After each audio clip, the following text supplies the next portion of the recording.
Hi, my name is Autif Kamal, and this is another video on logic and reasoning. This one is on the subcontrary relationship between propositions. Below you'll find my contact info. You can send any questions, comments, and feedback to kautif@gmail.com. You can do the same using my Skype user ID, autif.kamal. Please check out my website.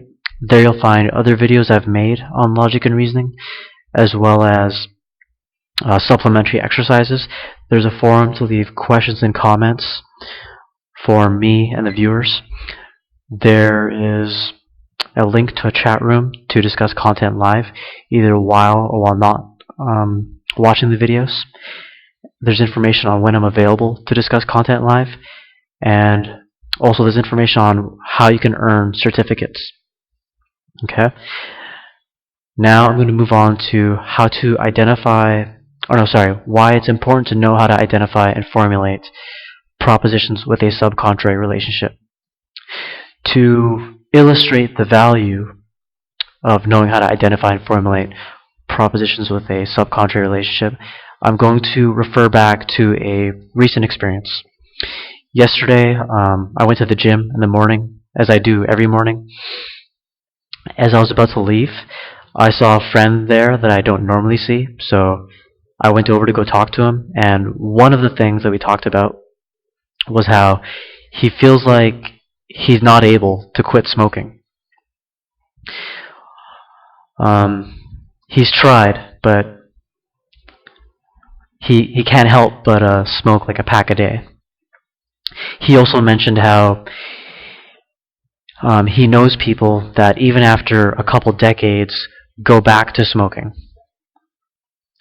And what I was thinking as I was hearing this was, okay, so I presume that here I have one person who says they have not quit smoking, so that means that some people have not quit smoking because at least one person has not. And then at the same time, I was thinking somewhere in the world there must be at least one person who has quit smoking. If you grant that that's true, then that would mean that there's at least one person who has quit smoking, and so that would mean some people have quit smoking. Now, both of those two propositions together would be subcontrary propositions, and because both of those would be true, the sense in which this would be a starting point for argument, or starting point for our thinking, is that it would remove certain possibilities from consideration, such as those propositions which would be contradictory to each of those initial propositions that I mentioned. So we would rule out no person has quit smoking, because that would contradict some people have quit smoking, and we would rule out every person has quit smoking, because that would contradict some people have not quit smoking. Okay, so that's the sense in which it would be a starting point for argument, because it would remove those possibilities from consideration. And if you want to progress the thing even further, I'm not going to go into this in detail, but what you could do is, after you figure out, okay, so some people have quit smoking, some people haven't, the next idea you could think of is which kinds of people have quit smoking and which kinds of people have not quit smoking. Okay, I won't go too much into detail on that, but I'm just showing you how you could progress from that first step. Okay, from that one of many first steps. Okay, now here's another example, and first I just want to illustrate this rule. That's why I'm mentioning this. Now, before I get into that, I want to get into the components in propositions which have a subcontrary relationship. Both propositions in a subcontrary relationship have a particular quantity, but how they differ is that one has a positive quality, the other has a negative quality. Now, these kinds of propositions, some laptops get viruses and some laptops do not get viruses. Those cannot be false at the same time. It cannot be false that at least one laptop gets viruses. That would mean no laptops get viruses. And it cannot also be false that at least one laptop does not get viruses. That would mean that every laptop gets viruses. Now, if both of the subcontrary propositions are false, then that would mean that the contrary propositions would be true, that no laptops get viruses and all laptops get viruses. But those can't be true at the same time. So that's why the subcontrary propositions cannot be false at the same time. Okay? Now, also, as I kind of illustrated in the example that I started out with, both subcontrary propositions can be true. Okay, so imagine you have 100 laptops. It doesn't have to be 100, it could be 1,000,000,000 laptops. Okay, you have one laptop in that billion that gets viruses. Okay, then that means at least one laptop gets viruses, so that means some laptops get viruses. So then you can't say that no laptops get viruses. Again, in that billion, you have another laptop, and that laptop does not get viruses. So then you could say some laptops do not get viruses, and because you're saying that, you cannot say that every laptop gets viruses.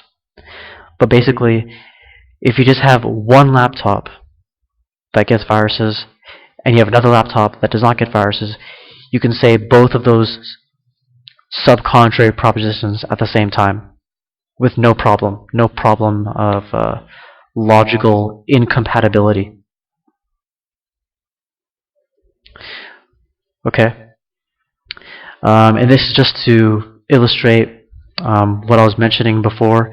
What I mentioned in the example again is that if both of the propositions which have a subcontrary relationship are true, then that means the respective propositions which would be contradictory to each of them would have to be false.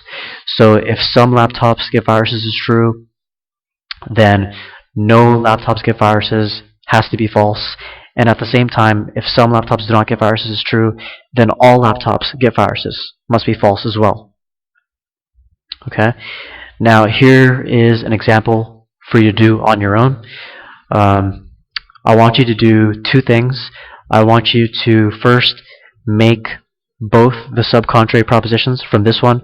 Make sure you have your quantity and your quality right for each proposition.